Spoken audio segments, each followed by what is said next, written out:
Shalom, sahabat Kristus. Hari ini kita tidak akan berbicara tentang hal-hal yang enak didengar telinga. Kita tidak akan berbicara tentang motivasi sukses, cara menjadi kaya dalam 7 hari, atau bagaimana hidup nyaman tanpa masalah. Hari ini kita akan menyentuh zona merah, zona bahaya yang seringkali dihindari oleh mimbar-mimbar gereja modern yang sudah terkontaminasi oleh semangat dunia. Kita akan membahas peringatan paling keras, paling menakutkan, namun paling penuh kasih yang pernah keluar dari mulut Tuhan kita, Yesus Kristus. Waspadalah terhadap nabi-nabi palsu. Kalian pasti sering melihat fenomena ini di YouTube, di gereja-gereja besar, di seminar-seminar rohani. Orang berbondong-bondong datang, ribuan tangan terangkat, air mata menetes, histeria massa terjadi, semua berteriak haleluya, amin. Tapi pertanyaannya, apakah yang mereka sembah itu Yesus yang asli? Atau jangan-jangan mereka sedang menyembah Yesus imajinasi hasil rekayasa pendeta yang haus kekayaan dan popularitas? Narasi asal ada nama Yesus pasti benar, terus didengungkan. Seolah-olah label Kristen adalah jaminan mutu anti sesat. Dengar baik-baik, saudara-saudaraku. Itu adalah kebohongan iblis yang paling licik. Setan tidak datang dengan tanduk merah dan garpu tala. Setan tidak datang membawa papan nama saya penipu. Tidak. Setan datang membawa Alkitab. Setan datang memakai jas mahal di mimbar. Setan datang dengan bahasa teologi yang fasih. Dan Yesus tahu itu. Itulah sebabnya dia tidak berkata, waspadalah terhadap ateis, atau waspadalah terhadap agama lain. Peringatan utamanya justru ditujukan ke dalam, ke jantung kekristenan itu sendiri. Waspadalah terhadap serigala yang menyamar sebagai domba. Ada di dalam kandang, makan bersama kita, bernyanyi bersama kita, tapi tujuannya satu, memangsa jiwa kalian sampai ke tulang-tulangnya. Jika kamu adalah orang Kristen yang selama ini hanya asal amin, yang menelan bulat-bulat apa saja yang dikatakan pendeta favoritmu tanpa pernah mengecek Alkitab, maka video ini adalah tamparan keras untuk membangunkanmu dari koma rohani. Siapkan hatimu, siapkan Alkitabmu, karena kita akan membongkar racun-racun manis ajaran sesat yang sedang membunuh gereja Tuhan perlahan-lahan. Kita akan kupas tuntas tanpa sensor, tanpa basa-basi, dan tanpa kompromi. Mari kita mulai dengan melepaskan fondasi kebenaran yang mutlak. Alkitab adalah satu-satunya standar kebenaran, sola scriptura. Di dunia ini, kebenaran itu objektif, bukan subjektif. Kamu tidak bisa berkata, menurut tafsiran saya begini, jika tafsiranmu bertabrakan dengan konteks utuh firman Allah. Ajaran sesat selalu dimulai dari satu hal, menggeser otoritas Alkitab dan menggantinya dengan otoritas pengalaman, perasaan, atau logika manusia. Yesus memperingatkan di Matius 24 bahwa di akhir zaman, penyesatan akan begitu hebatnya sehingga sekiranya mungkin orang-orang pilihan pun akan disesatkan. Bayangkan, orang pilihan, artinya orang yang rajin ke gereja, orang yang melayani, orang yang merasa dirinya aman, bisa tertipu jika tidak memiliki discernment, pembedaan roh yang tajam. Bentuk penyesatan pertama yang paling mematikan dan paling laku keras di Indonesia adalah Injil Kemakmuran, Prosperity Gospel. Ini adalah racun yang dibungkus coklat. Ajarannya sederhana dan menggoda. Anak Tuhan harus kaya. Kalau kamu miskin, berarti kurang iman. Kalau kamu sakit, berarti ada dosa tersembunyi.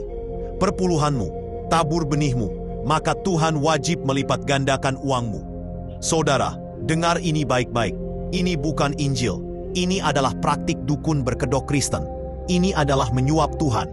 Mereka menjadikan Yesus bukan sebagai Tuhan, tapi sebagai mesin ATM kosmik. Mereka memperkosa ayat-ayat Alkitab, mencopotnya dari konteks penderitaan dan pemikul salib, lalu menjadikannya mantra untuk memperkaya diri sendiri.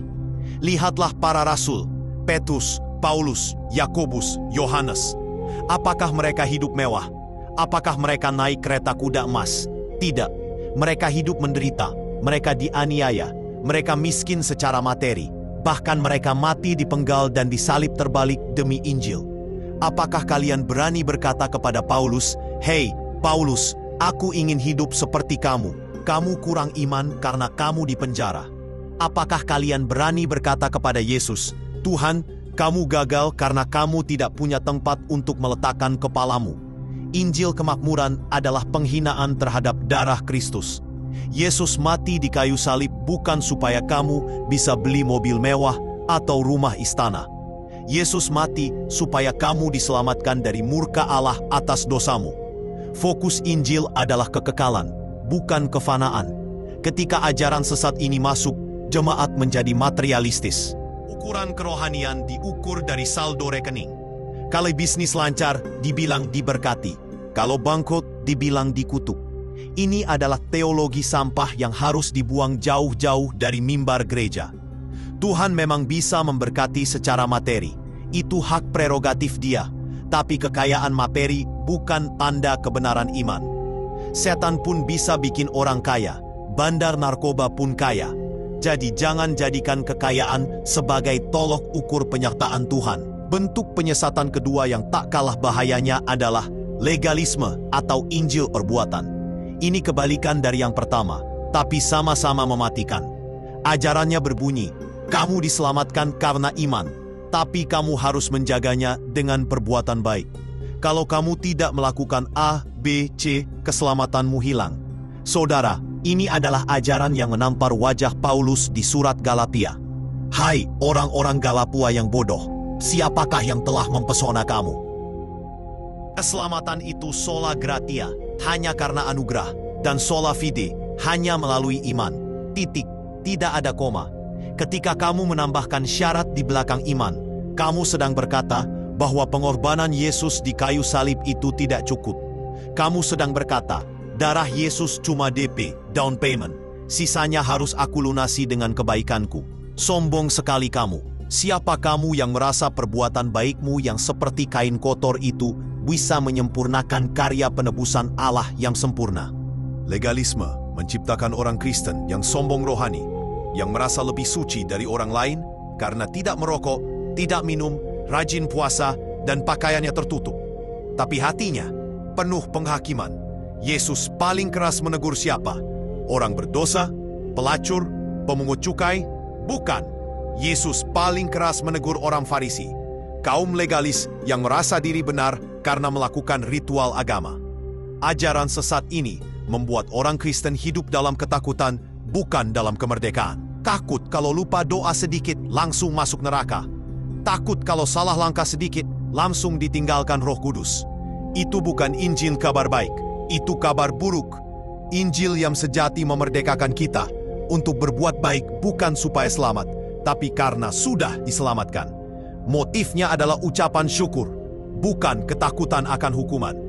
Bentuk penyesatan ketiga yang sedang tren di kalangan anak muda adalah hyper grace atau kasih karunia kebablasan, antinomianisme. Ajarannya sangat licin. Karena kita sudah di bawah kasih karunia, dosa tidak lagi menjadi masalah. Tuhan tidak melihat dosamu lagi. Kamu mau hidup sembarangan, mau berzinah, mau menipu, tidak apa-apa, kan sudah lunas. Roh Kudus tidak akan mendukakan dosa. Ini adalah ajaran iblis yang menyalahgunakan kebebasan Kristen menjadi kesempatan untuk hidup dalam daging. Yudas 1 Firman 4 memperingatkan tentang orang-orang fasik yang menyalahgunakan kasih karunia Allah kita untuk melampiaskan hawa nafsu mereka. Benar, kita diselamatkan bukan karena perbuatan, tapi iman yang sejati pasti menghasilkan buah pertobatan.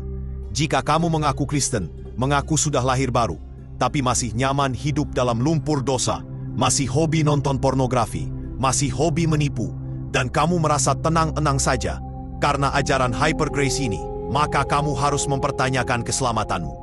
Apakah Roh Kudus benar-benar ada di dalammu? Karena Roh Kudus itu kudus, Dia pasti akan menegur, Dia pasti akan memimpin kepada kebenaran, bukan kepada kompromi dosa. Yesus memperingatkan, bukan setiap orang yang berseru kepadaku, Tuhan, Tuhan, akan masuk ke dalam kerajaan sorga, melainkan dia yang melakukan kehendak Bapakku. Ajaran hyper grace menidurkan hati nurani, membuat orang merasa aman menuju neraka. Ini adalah bius rohani yang membuat gereja penuh dengan kambing yang merasa dirinya domba. Mereka memisahkan Yesus sebagai juru selamat dari Yesus sebagai Tuhan, kurios. Mereka mau selamatnya, tapi tidak mau tunduk pada otoritasnya. Itu mustahil. Lalu, bagaimana dengan ajaran gerakan zaman baru, New Age yang menyusup ke gereja? Ini lebih halus lagi. Bahasa-bahasanya terdengar rohani. Temukan ilahi dalam dirimu. Visualisasikan keinginanmu, maka semesta akan mendukung. Semua energi adalah satu. Hati-hati. Ini bukan kekristenan. Ini panteisme timur yang dibaptis. Kita tidak diperintahkan untuk mencari ilahi dalam diri sendiri, karena diri kita ini daging yang berdosa. Kita diperintahkan untuk menyangkal diri, memikul salib dan mengikut Yesus. Gereja yang sudah terkontaminasi New Age tidak lagi bicara soal dosa, darah, dan salib. Itu dianggap terlalu negatif dan menyinggung perasaan. Gantinya, mereka bicara soal potensi diri, positive vibes, dan inner peace. Yesus bukan lagi penebus, tapi hanya sekadar guru agung atau model kesadaran tertinggi. Ini adalah bidat yang menyangkal keunikan dan keilahian Kristus. Yesus berkata, "Akulah jalan, kebenaran, dan hidup. Tidak ada seorang pun yang datang kepada Bapa kalau tidak melalui aku." Eksklusif, mutlak, tidak ada energi semesta. Hanya ada Allah Tritunggal yang berdaulat. Saudara-saudaraku yang terkasih dalam Tuhan, mungkin kalian bertanya, kenapa pendeta-pendeta pengajar sesat itu mukjizatnya banyak? Kenapa pengikutnya jutaan? Kenapa gedungnya megah? Bukankah itu tanda diberkati Tuhan? Jangan bodoh, jangan naif. Firaun punya ahli sihir yang bisa meniru mukjizat Musa. Di akhir zaman, antikristus dan nabi palsu akan menadakan tanda-tanda dan mukjizat yang dahsyat untuk menyesatkan. Mukjizat bukan tanda kebenaran. Tanda kebenaran adalah kesetiaan pada doktrin Alkitab. Setan bisa memberi kekayaan. Setan bisa menyembuhkan, sementara untuk menipu. Setan bisa memberi ketenaran. Jangan silau dengan jumlah follower. Jangan silau dengan gedung gereja yang seperti mall. Ukuran kebenaran bukan mayoritas. Di zaman Nuh, mayoritas orang mati tenggelam. Hanya 8 orang yang selamat. Di jalan yang sempit, sedikit orang yang menemukannya. Di jalan yang lebar menuju kebinasaan, jutaan orang berdesak-desakan di sana. Ajaran sesat itu seperti racun tikus. 99% isinya makanan enak, ayat Alkitab, bahasa kasih, motivasi, tapi 1% isinya sianida yang mematikan. Tikus tidak akan makan kalau racunnya 100%. Begitu juga orang Kristen, tidak akan tertipu kalau ajarannya terang-terangan menolak Yesus. Penyesatan selalu bekerja dengan cara memelintir sedikit, mengurangi sedikit, atau menambah sedikit kebenaran. Contoh paling nyata adalah kultus individu terhadap hamba Tuhan. Banyak orang Kristen Protestan tanpa sadar menjadikan pendetanya seperti paus yang tak bisa salah. Apa kata Pak Gembala? Dianggap setara firman Tuhan. Kalau Pak Gembala bilang A, jemaat bilang A, walau di Alkitab bilang B. Ini berhala. Dalam tradisi Protestan, kita memegang imamat orang percaya. Kita menghormati pendeta sebagai pengajar, tapi kita tidak mendewakan mereka. Kita harus seperti orang-orang Berea di Kisah Para Rasul 17:11, yang setiap hari menyelidiki kitab suci untuk mengetahui apakah yang dikatakan Paulus itu benar. Bayangkan, Paulus, rasul besar, diperiksa khotbahnya oleh jemaat awam berdasarkan kitab suci, dan Paulus tidak marah. Dia malah memuji mereka. Hari ini, kalau ada jemaat kritis bertanya dasar ayat, langsung dicap pemberontak, tidak taat urapan, menyentuh orang yang diuhapi. Itu adalah taktik manipulasi untuk membungkam kebenaran. Urapan Roh Kudus itu ada pada setiap orang percaya untuk membedakan mana yang benar dan salah. Jangan serahkan otakmu di pintu gereja. Tuhan kasih akal budi untuk dipakai. Ujilah segala sesuatu. Ujilah roh-roh itu. Apakah mereka berasal dari Allah? Bahaya terbesar dari mengikuti ajaran sesat bukan hanya kerugian di dunia, tapi kebinasaan kekal. Matius 7:21-23 adalah ayat paling menakutkan di seluruh Alkitab. Bukan setiap orang yang berseru kepadaku, Tuhan, Tuhan, akan masuk ke dalam kerajaan sorga. Pada hari terakhir banyak orang akan berseru kepadaku, Tuhan, Tuhan, bukankah kami bernubuat demi namamu, dan mengusir setan demi namamu, dan mengadakan banyak mujizat demi namamu? Pada waktu itulah aku akan berterus terang kepada mereka dan berkata, aku tidak pernah mengenal kamu. Enyahlah daripadaku, kamu sekalian pembuat kejahatan. Bayangkan kengeriannya. Orang-orang ini Kristen. Mereka aktif pelayanan, Mereka bernubuat, mereka bikin mukjizat, mereka yakin masuk surga. Tapi Yesus berkata, "Aku tidak kenal kamu." Kenapa? Karena mereka mengikuti Yesus yang lain, mereka mengikuti roh yang lain, dan mereka mempercayai Injil yang lain. 2 Korintus 11 ayat 4. Mereka disesatkan oleh pengajar-pengajar palsu yang menggelitik telinga mereka, yang memberitakan apa yang ingin mereka dengar, bukan apa yang perlu mereka dengar. Lalu apa solusinya? Bagaimana kita bisa selamat dari badai penyesatan yang dahsyat ini? Jawabannya hanya satu, kembali kepada Alkitab. Back to the Bible. Bukan tafsiran mimpi, bukan penglihatan subjektif, bukan suara hati, tapi teks kitab suci yang diwahyukan Allah. Baca Alkitabmu setiap hari, gali teologi yang sehat, belajar doktrin. Jangan malas, kemoloran rohani adalah pintu masuk kesesatan.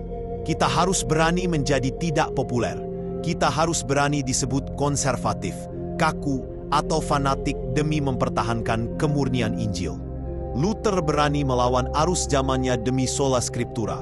Para reformator berani mati dibakar demi mempertahankan kebenaran bahwa keselamatan hanya oleh iman. Semangat itu harus ada pada kita hari ini. Jangan kompromi dengan dunia. Jangan kompromi dengan liberalisme teologi. Waspadalah jika gerejamu tidak lagi memberitakan pertobatan. Waspadalah jika gerejamu tidak lagi bicara soal neraka dan penghakiman. Waspadalah jika Yesus hanya dijadikan sarana untuk mencapai tujuan duniawi. Keluarlah dari sana, lari, cari padang rumput yang hijau di mana firman Tuhan diberitakan dengan murni. Walau gedungnya panas, walau musiknya tidak sekeren konser, walau jemaatnya sedikit. Lebih baik beribadah di gudang tapi ada Yesus yang asli, daripada di katedral megah tapi isinya roh penyesat. Ingat, iblis tidak takut dengan gereja yang besar. Iblis tidak takut dengan gereja yang kaya. Iblis takut dengan gereja yang memegang teguh kebenaran firman Allah. Iblis gemetar melihat orang Kristen yang paham doktrin, yang hidup kudus, dan yang tidak bisa ditipu oleh trik-trik murahan teologi kemakmuran atau hyper grace. Sobat sahabat Kristus, video ini bukan untuk menghakimi orang per orang, tapi untuk menghakimi ajaran, doktrin. Kita harus mengasihi orangnya, tapi membenci ajaran sesatnya. Kita harus berdoa bagi mereka yang tersesat, supaya kembali ke jalan yang benar. Tapi kita tidak boleh mentoleransi racun itu masuk ke dalam tubuh kita sendiri. Jaga hatimu, jaga pikiranmu, pasang filter Alkitab yang rapat-rapat. Zaman ini jahat, waktu sudah singkat, Tuhan Yesus segera datang. Dia mencari gereja yang tidak bercacat celah, mempelai wanita yang murni, yang setia pada firman-Nya. Apakah kamu akan didapati setia, atau kamu akan didapati sedang terbuai oleh dongeng-dongeng penyesat? Pilihan ada di tanganmu. Buka Alkitabmu, baca, pelajari, dan hiduplah di dalamnya. Jangan biarkan siapapun mengambil mahkotamu. Keselamatan itu mahal, dibayar dengan darah Allah. Jangan tukar dengan ajaran murahan yang menjanjikan kenyamanan semu. Pikul salibmu, sangkal dirimu. Ikutlah Yesus yang Alkitabiah. Semoga Tuhan Roh Kudus memberikan kita hikmat, keberanian dan ketajaman untuk membedakan mana emas murni dan mana loyang, mana gandum dan mana ilalang. Biarlah kita berdiri teguh di atas batu karang yang tak tergoyahkan, yaitu Yesus Kristus dan firman-Nya yang kekal. Bagi Dialah segala kemuliaan, hormat dan kuasa, sekarang dan sampai selama-lamanya. Tuhan Yesus memberkati kita semua. Amin.